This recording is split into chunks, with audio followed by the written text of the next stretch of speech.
Yeah, good evening everyone. So welcome back to our class.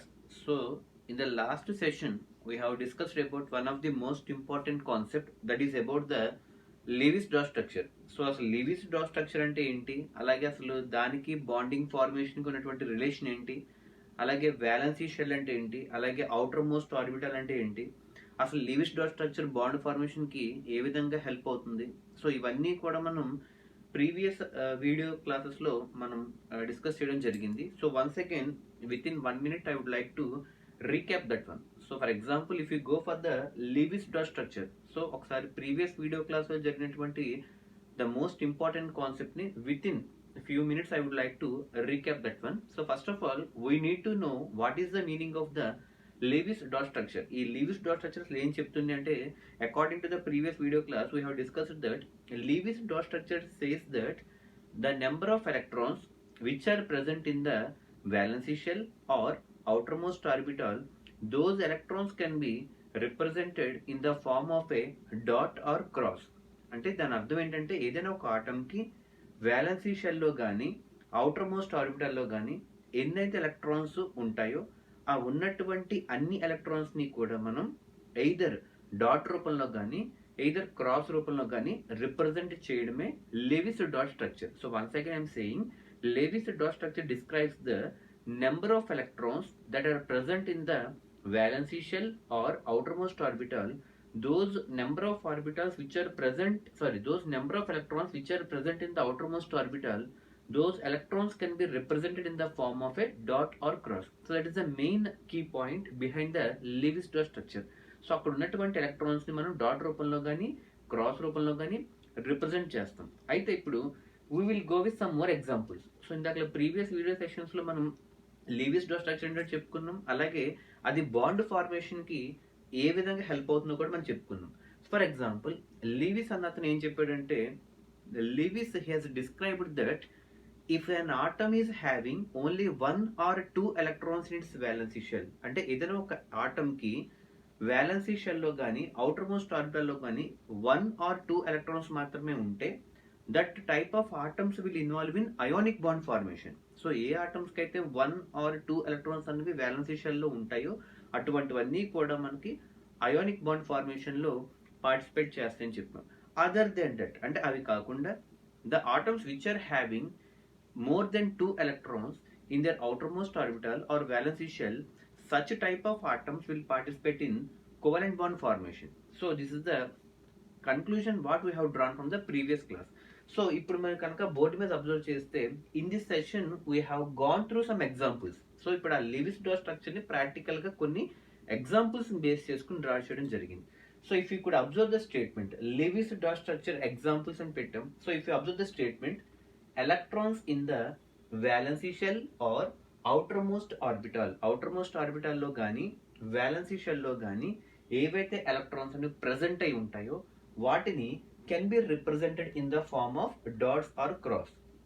ఇది Lewis structure యొక్క statement. So once again, electrons in the valency shell or electrons in the outermost orbitals can be represented in the form of dots or cross. Those symbols has been represented here. So now let us go with the example. అంటే ఒకటి మీరు గుర్తుపెట్టుకోవాల్సింది ఏంటంటే, ఈ Lewis dot structure అన్నది మనం complete గా valency shell కి సంబంధించిందే. It is not at all related to the inner shells. It is completely belongs to outermost orbital or valency shell. So now let us go into the examples. So lithium, beryllium, calcium. I have taken 3 examples: lithium, beryllium, calcium.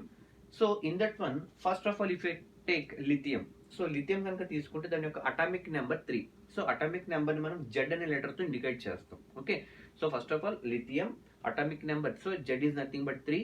So దీని యొక్క configuration, C అంటే ఇక్కడ configuration, Z అంటే atomic number, C అంటే configuration, and first one వచ్చి element name అనమాట. So lithium atomic number అంటే Z is equal to 3, and దాని యొక్క configuration 1s2 2s1, 1s2 2s1. అంటే ఇప్పుడు మీరు అబ్జర్వ్ చేస్తే వ్యాలెన్సీలో మీకు చివరిది చూడండి, 2s ఆర్బిటాల్లో ఎన్ని ఎలక్ట్రాన్స్ ఉన్నాయో, ఒక ఎలక్ట్రానే ఉంది. So according to the statement, valency షెల్లో ఎన్నైతే ఎలక్ట్రాన్స్ ఉంటాయో వాటిని మనం డాట్స్ రూపంలో కానీ క్రాస్ రూపంలో కానీ రిప్రజెంట్ చేస్తాం. So here The number of electrons present in valency shell are only 1 for lithium atom, and those that 1 electron can be represented either in terms of dot or either in terms of cross. And similarly, if we go for the next example, beryllium, hydrogen, helium, lithium, beryllium. So beryllium atomic number is 4. So Z is nothing but 4, and configuration 1s2 2s2. So 1s2 2s2. And if you observe the valency చివరి outermost orbital లో మీకు 2s orbital ఎన్ని electrons ఉన్నాయి, 2 electrons ఉన్నాయి. And according to this statement, these 2 electrons valency shell ఉన్నటువంటి 2 electrons ని కూడా either in terms of dot or either in terms of cross రూపంలో రిప్రజెంట్ చేస్తాం. And one more example, calcium. So కాల్షియంకి వచ్చేటప్పటికి atomic number is 20. So configuration 1s2 2s2 2p6 3s2 3p6 4s2. So చివరి shell ఏదైతే ఉందో, for example 4s2 అంటే 4s ఆర్బిటాల్లో మనకి 2 electrons ఉన్నాయి. ఈ 2 ఎలక్ట్రాన్స్ కూడా ఎవరి యొక్క వ్యాలెన్సీ అంటే కాల్షియం యొక్క వ్యాలెన్సీలో 2 ఎలక్ట్రాన్స్ ఉన్నాయి, 4s2. So these 2 electrons can be represented in the either in terms of dots or cross. So this is the examples so that are related to the Lewis dot structure. In the next upcoming classes, we shall focus on the importance of octet rule. Octet rule అంటే ఏంటి, so దానికి examples ఏంటి, ఏ elements follow అవుతూ ఉంటాయి, అలాగే దాని యొక్క importance ఏంటి.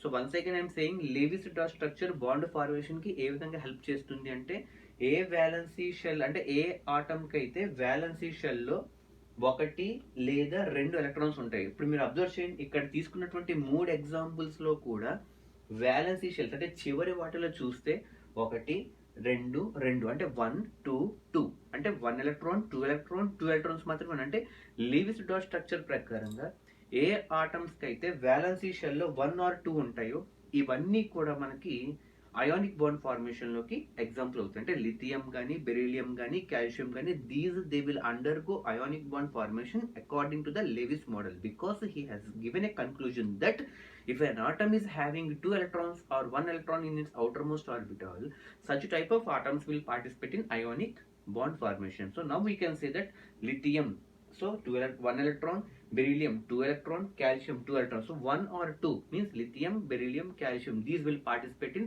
ionic bond. Other than that, ante 2 kante ekku unte covalent bond. Okay, so next class we shall focus on the octet rule. Okay, so good evening, have a nice day.